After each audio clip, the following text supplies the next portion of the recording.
Well, friends, we're in the middle of a sermon series here at Wayne Church where we're taking a look at the 7 deadly sins. And we want to take a look at them and really figure out, why did the church focus on these so much? What do they mean to us? How do they overcome us? I mean, there's moments when we all wrestle with them, so we want to take a look at them and see exactly what they mean to us. And we understand as we look at them that these 7 deadly sins are the precursor to all of the other sins that are out there. And today we come to a sin that is familiar to all of us: greed. Greed. How does greed affect your life? How do you struggle with greed? That's our focus in today's message. What is it? What is greed? What does it mean to us? What do we find in the scriptures that tell us about greed? Why is it deadly? And finally, how can we all begin to break greed's hold on us in this world? How can we move beyond it in our lives? And here is what we find. This problem of greed is in our society. And one of the problems that we find is greed as well. In many places, it's lifted up as some ambiguous positive quality. Take a look here at this film clip, and you'll see one of the statements about greed that is probably the most well-known one that we have. Take a look. The point is, ladies and gentlemen, that greed, for lack of a better word, is good. Greed is right. Greed works. Greed clarifies, cuts through, and captures the essence of the evolutionary spirit. Greed in all of its forms. Greed for life, for money, for love, knowledge, has marked the upward surge of mankind, and greed, you mark my words, will not only save Teldar paper, but that other malfunctioning corporation called the USA. Thank you very much.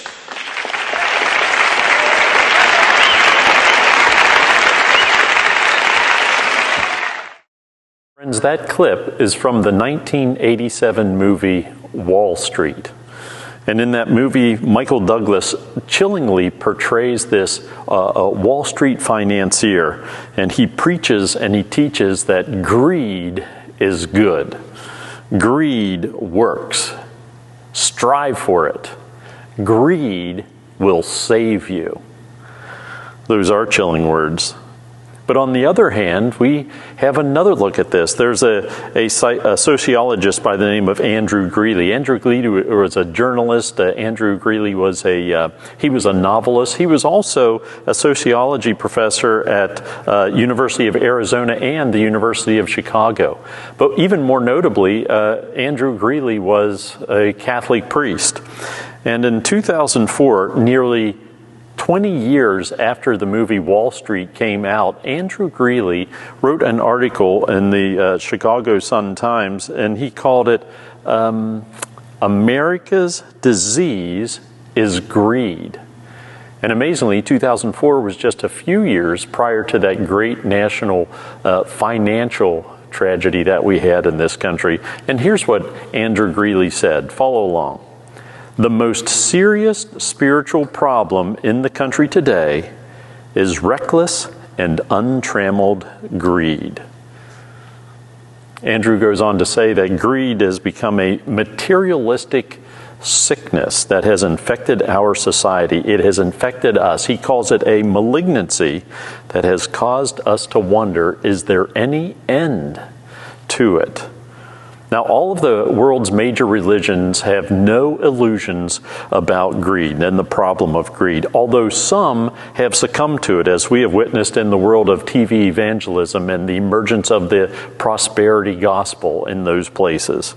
So we need to confront this issue of greed. We need to confront this deadly sin head on and how it affects us. We need to better understand it, and we also need to track the subtle ways in which it impacts our lives. It's a timeless issue. We find in the Old and the New Testaments this issue of greed. Our contemporaries back then struggled just as we do. Proverbs 28:25 says, "The greedy stir up conflict, but those who trust in the Lord will prosper." And Jesus also knew this problem of greed. He spoke in parables about how to deal with it, with materialism and with selfishness. And in Luke 12:15, Jesus says these words, "Watch out, be on your guard against all kinds of greed. Life does not consist in an abundance of possessions." So today what I would like to do for us is I would like to list 4 types of greed. And as we go through this list, and we find these from the scriptures, by the way, we're considering these as they come to us from the Bible. And I also want you to know that similar to gluttony, one of the things that we discovered and established last week, gluttony and being overweight or obese are not necessarily the same thing. And just like that, greed and wealth are not necessarily the same thing. So I want to take a look at these list of 4 different types of greed. And as we go through these and flesh these out, I want you to ask yourself a question. Which one of these do you think may impact your life or your family's life most? Or maybe even our church family's life here in Wayne, or even our community. And this list comes from another book. This list comes from a book called God-onomics by Chad Hovind. And Chad Hovind made this list as a tool to help us guide, well, the greediness that's in our hearts. And Chad writes this in his book. He writes, "Greed is like a termite. It's out of sight, but boring deep into our hearts. It doesn't attract attention as it eats away at our ability to be generous. Jesus warned us to be on our guard, so we can assume we are already infested with greed." Okay, the 4 types. The first type of greed is hoarding. And this type of greed, this type of greed finds its place in the hearts of the conscientious, the disciplined, the organized person, and it preys on that person's ability to diligently set aside savings and then to add regularly to it and to keep doing that.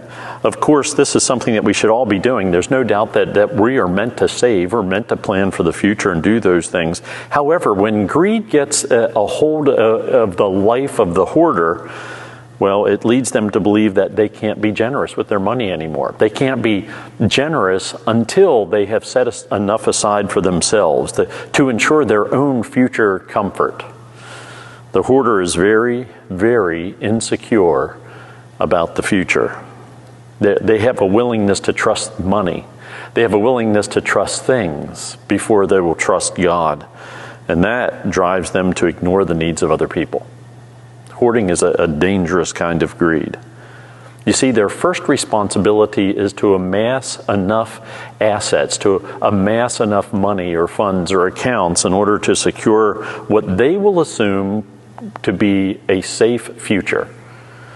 But a hoarder falls into a trap. And the trap is this: they use all of their resources to benefit one person, the hoarder themselves. That's the first kind of greed, hoarding. The second kind of greed, that is overspending. And this type of greed, it forms itself and fits into the life of an impatient person very well. The overspender always confuses needs with wants. And as a result, well, they spend more than their income allows. They'll use credit. They'll use whatever it takes. And that leads to debt. They want things now. They don't want to wait. They want it now.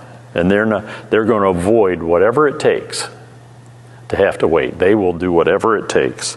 And they'll use that credit to do it. That is the greed of overspending. The third type of greed is the greed of comparison. And this greed feeds on this competitive sense that it is absolutely imperative that the person have whatever they need to match the lifestyle of someone else, or to match the lifestyle that is portrayed for them in culture or in advertising and marketing. They need to be part of it. They need to live like it. It drives them to spend and to keep on spending, just to show that they are worthy, to show that they are equal to what's around them. And this form of greed can be closely aligned with envy, as we'll learn in the future. But it's the greed of comparison. The fourth one is the greed of entitlement. And here's what we have to understand. No one is set aside from being impacted by greed. It doesn't matter what your net worth is. It doesn't matter what your status is. Greed affects everyone. And when you believe the lie that abundance comes from what you have, when you believe the lie that abundance comes from your possessions, you will find greed lurking in the shadows, ready to pounce. Greed lies behind a feeling of entitlement. And that is a sense that someone else owes you something. An entitled person believes the lie, I need it. I don't have the money for it. Somebody else ought to buy it for me. After all, don't I deserve it? Don't I deserve it without having to work for it? And this form of greed is always displays of lack of gratitude. This kind of greed often reveals anger. Entitlement sends people on a consuming binge. They can't stop. And here's what's easy to accept. It's easy to accept the mistaken idea that greedy people are the wealthy ones. Don't make that mistake. Again, greed and wealth are not necessarily connected. And we all know that greed is a universal problem. We all know that it affects everyone. It's not just a problem on Wall Street. It's not just a problem on Main Street. It's a problem on all of our streets where we live. It is real. Max Lucado had a good metaphor for greed. He wrote a book several years ago called Traveling Light. And Traveling Light, he made an invitation as he suggests the subtleness of greed, as he illustrates it, how it can work its way into our lives. Max Lucado wrote, "Come with me to the most populated prison in the world. Its name is want. The prison of want. You've seen her prisoners. They want something bigger, nicer, faster, thinner. They want a new job, a new house, a new spouse. If you feel better when you have more and worse when you have less, you're in the prison of want. If your happiness comes from something you deposit, drive, drink, or digest, then face it, you're in the prison of want." Are you in that prison with me? I think that all of us enter that prison sometime. Every one of us at different times have visited this prison of want. And Max Lucado tells us, how can you tell if you're in that prison? Well, if you feel better when you have more and you feel worse when you have less, if your happiness comes from something you own or something you drive or something you eat or drink or something that you deposit, well, you're in that prison. If your happiness is based on your circumstances and instead of a change of attitude, well, let's face it, you're in the prison of want. And the bad news for all of us is this malignant, materialistic thing has infected us. Is there any good news that can set us free? And I believe there is. I believe there is good news that can set us free, and that has to do with being aware of it and our own faith, our own love for ourselves and for others. But before we get to that, let's go to a different place. Let's think about the things that we possess, the things that we have. Let's take an inventory of everything that you own. I'll take an inventory of everything that I own, all of my possessions. And we'll start with the house and the car. And then we'll start with the retirement accounts and the other accounts. And then let's just wind our way right on down to our jewelry and clothes and other things. And let's all together take all that big pile of possessions that we have and figuratively put it on the altar. And as it's there on the altar before God today, let's ask ourselves a couple of questions. With all of our possessions in our mind on the altar of God, when we look at that, we ask ourselves, do I feel entitled? Or am I grateful for what I have as I look over it? Do I want more? Do I want more than what I have? Or do I feel a sense of contentment? Is what I have enough? Do you look at your pile of possessions on the altar and compare those to someone else's pile of possessions? Is that enough? And finally, what does that pile of possessions do to you?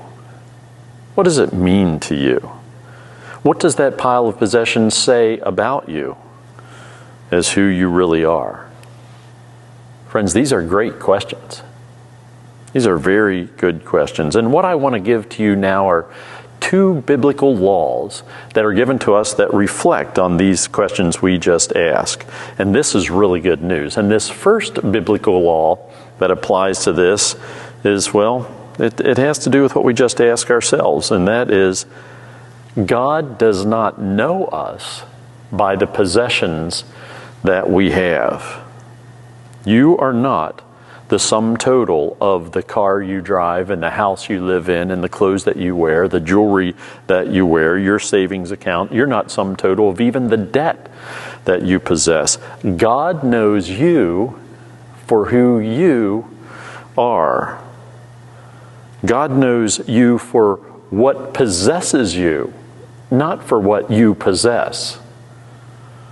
God knows you for the love and the faith that possesses you. And He wants you to grow in that love and that faith. And He wants you to have that as part of your mission and not be overwhelmed by all of the obstacles that we set on the altar today that distract us and keep us away from God. And that is good news, folks. That's great news. That's the first law. God does not know you by the things you possess. He knows you for who you are. Now, the second biblical law that is good news here today, at least I think it is for most of us, and that is, we brought nothing into this world, and we will take nothing out of it with us. When we die, we are all the same. When we die, we are all on the same playing field. No one has more than anyone else in eternity, and that is good news. But there's a danger here too. We have to be careful that we don't believe that it's our possessions themselves that are evil, lest we fall into the trap that the Gnostics did, and those people that the Apostle Paul warned us about over and over and over again. No, our possessions are not the problem. We are the problem. How we use these gifts that we have, how we have the things that we've worked for, how we treat the things that we struggled for in different ways. How do we use what God has given us? So today we look at this problem and we have to ask ourselves, how do we distinguish the quality of desiring what we want and what we do? How do we distinguish the motivation to achieve and to be our best? How do we differentiate that from the problem of greed? So I have to ask myself, growing up and becoming educated, going to college, and then having the pleasure of owning a business with my wife, Kim, and then going off to seminary and becoming more educated, and then having a church and trying to do better and better for myself and my family, for the church, for the work that I do. I look at all that. At the same time, I achieve as much as I can, but at the same time, I don't look back and say, well, I deserve that. I have to be grateful for what I have been given. In all of this, as I have done all of this, as I have moved through my life, have I been greedy? And you can ask yourself that same question in your position. So there's an important test that we have to take. How do you know when the desire for motivation, the desire and motivation to achieve and do better, how can you tell when that turns into greed? And here's what I want you to know, friends. When you ask yourself that question, greed is when you want it so badly that you can hear a voice saying to you, I will not be happy unless I achieve it. I will not be happy unless I have it. I will not be happy unless I possess it. Have you ever heard that from one of your kids? Dad, I'm just never going to be happy if I don't get that new bike. I'm just never going to be happy if I don't get that ice cream cone. Friends, greed starts out very early in our lives, and it latches onto us, and we have to travel along in our Christian journey, and we have to grow beyond it, and we have to teach our children about it, and we have to be aware of it. It is greed, folks, when you just have to have it. And you don't care how much energy it uses, you don't care how much it pollutes the environment, you don't care how much debt it's going to put you into, but you just have to have it, and you won't be happy without it. It's greed when you think because you don't have it and somebody else does, that's not fair to you. After all, aren't you entitled? It's greed when your desire strips away your ability to be gracious and grateful and thankful for what you have, and it extinguishes any potential that you would ever have to share it with others in need. But there is one thing that I think we need to be greedy for. I think we need to be greedy for the first antidote to the problem of greed. We need to be greedy and we need to covet contentment. We need to long for it and thirst for it. We need to have that peace of Jesus Christ in our hearts, in our minds, in our souls, and that is the contentment of knowing Him. Now, we should not hear this message and we should not listen to a talk about greed. We should not hear this sermon and walk away overwhelmed by guilt because we have found ourselves greedy. What we need to do is we need to move forward. We need to grasp an understanding of it and thank God and have a sense of contentment. And it's the contentment that Paul tells us about in Philippians. Follow along.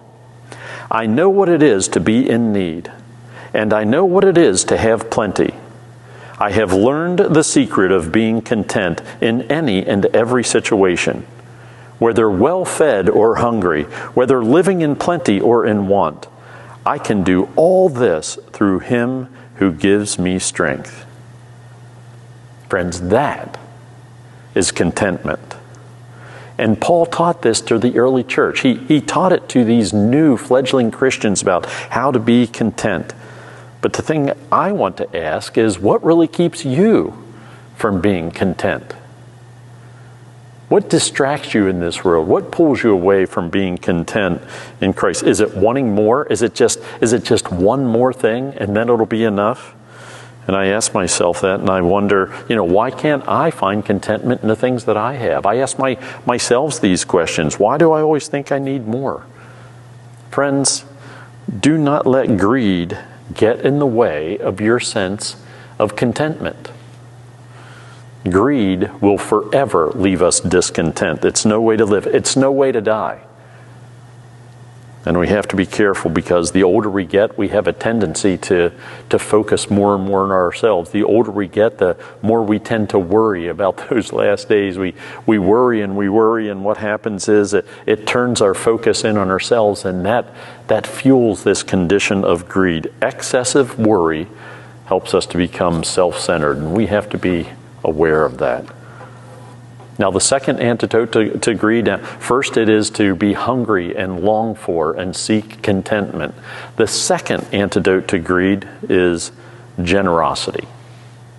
Generosity moves us to think about others, to give glory and be grateful to God for all the things that we have. It doesn't matter whether it's our time, it's our money. Generosity is the second antidote to greed. In 2 Corinthians, we hear Paul saying this, "Remember this, whoever sows sparingly will also reap sparingly, and whoever sows generously will also reap generously. Each of you should give what you have decided in your heart to give, not reluctantly or under compulsion, for God loves a cheerful giver. And God is able to bless you abundantly so that in all things at all times, having all that you need, you will abound in every good work." Hey, Jesus said it's more of a blessing to give than to receive. How does that work? Well, in some way, in our giving, it comes back to us. And in our giving, whatever comes back to us cures us of this self-centeredness, this greediness, our desire to focus on ourselves. So Paul is setting us free here. He's giving us good advice. Generosity is something that we do in this life that has an impact in eternity, and we have a very generous church family here. I am so proud of how generous Wayne Church is. But what we do need to do is we need to take stock. We need to take stock every year, and that's what we do every year in November when we talk about stewardship. We have to know how we're doing. each year. And we have to take a look at ourselves and our society and our generosity and see how we're doing. And there's one interesting thing I want to note here. There's something that I find that doesn't change. There's one statistic that remains the same over and over and over again. I hope someday that it will change. And I have seen this statistic change in the churches that I've served. I've seen big changes there. I've seen this church change over the years in its generosity. But this is a cultural statistics. And here's what we know. Giving USA performs annually a philanthropic giving report on America.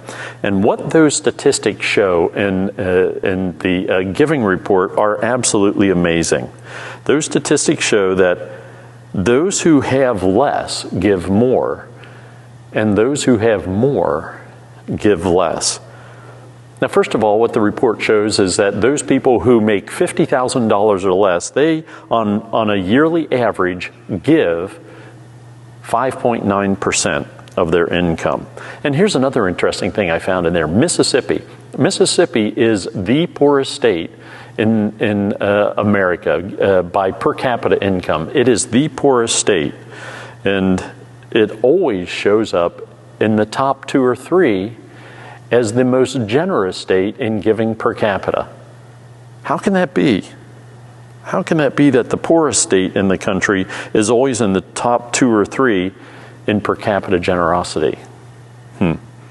So those who earn up to $50,000 give an average of 5.9%. Those who earn between $100,000 and $150,000 give 4.1% in our society. Those who earn between $500,000 and $1 million give 1.3% in our society. So what does that say?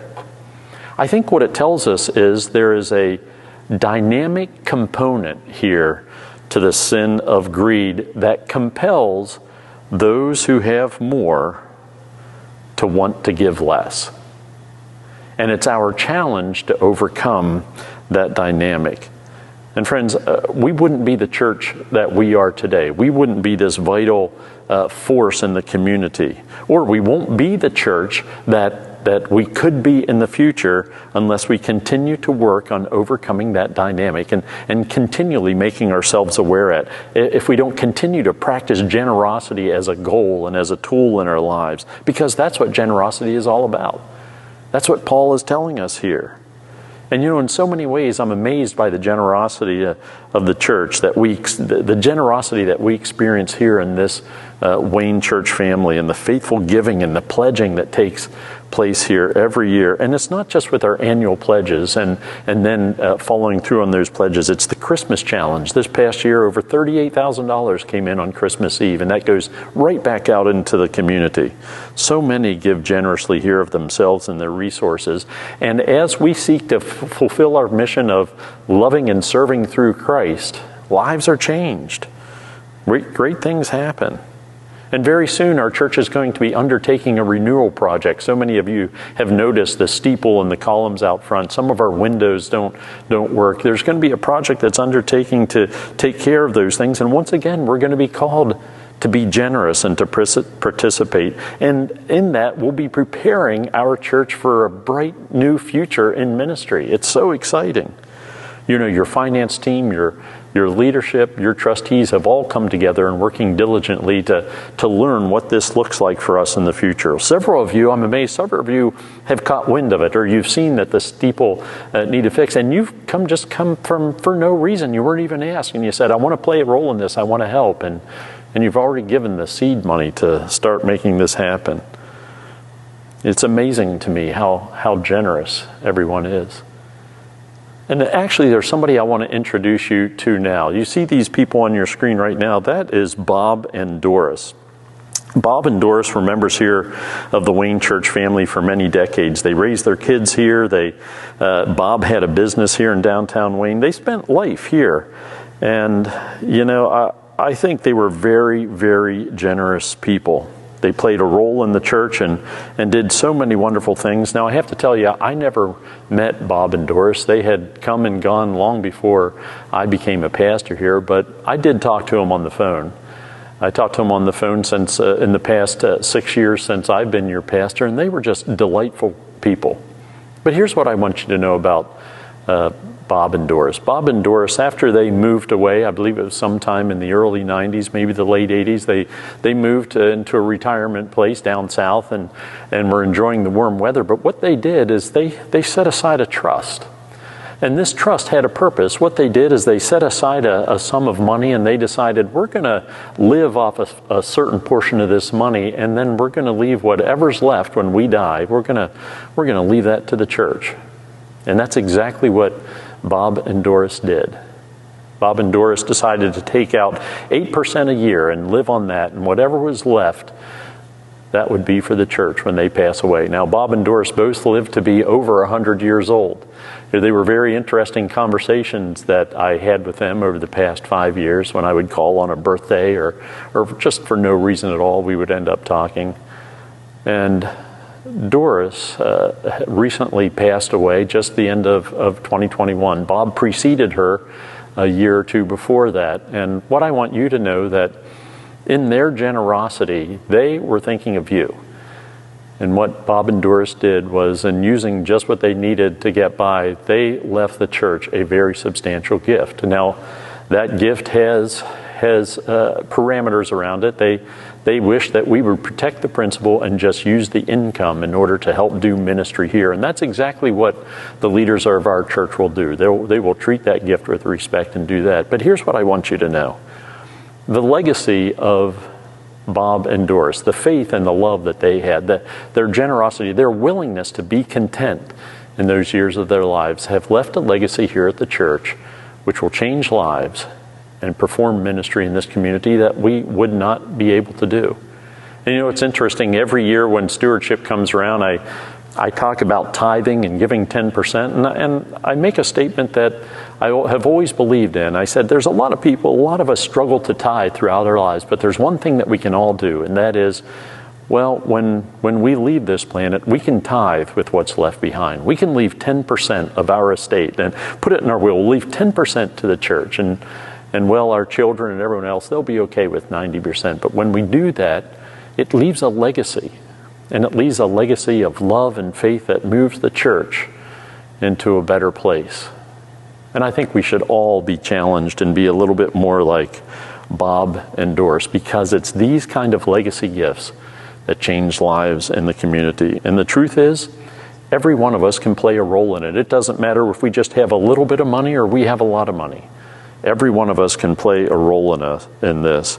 And the fact is, when we continue to do that, when we continue to be generous in that way, our impact affects the church for years and years to come. And folks, that's just a little bit of how contentment and generosity helps us conquer the problems of greed in our own lives, in our church's lives, and in the life of our community. It encourages us, it motivates us and others beyond their limitations that, well, you know, when we look at the future, we can believe that the best is yet to come.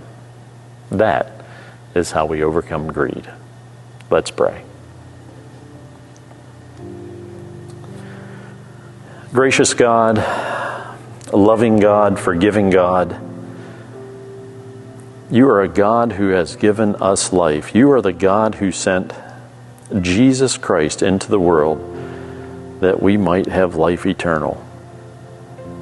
We just pray that you would let this be a day that every one of us has found grateful for all that you have poured into our lives, your people.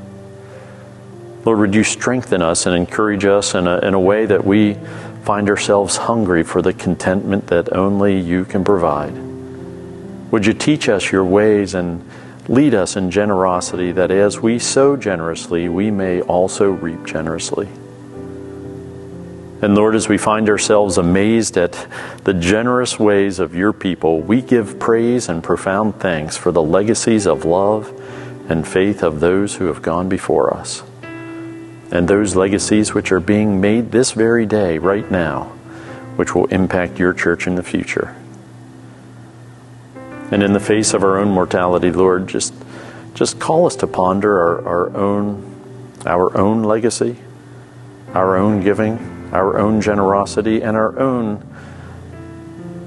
search for contentment, what we can do for others, what we can do for family and friends, what we can do for the community around us to change lives and transform this world of need. Would you bless every one of us, O Lord, according to our need, as we pray together. Our Father, who art in heaven, hallowed be thy name. Thy kingdom come, thy will be done, on earth as it is in heaven. Give us this day our daily bread, and forgive us our trespasses as we forgive those who trespass against us.